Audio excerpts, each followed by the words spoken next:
how to single out a color in Photopea.com.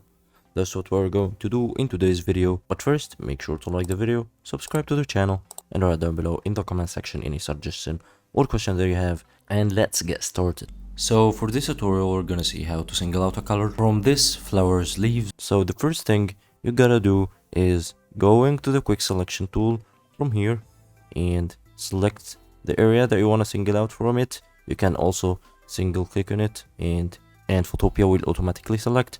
We need to subtract this part.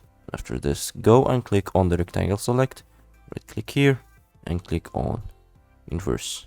After you selected the area that you want to remove the color from, go to the adjustment layers and create a new adjustment layer.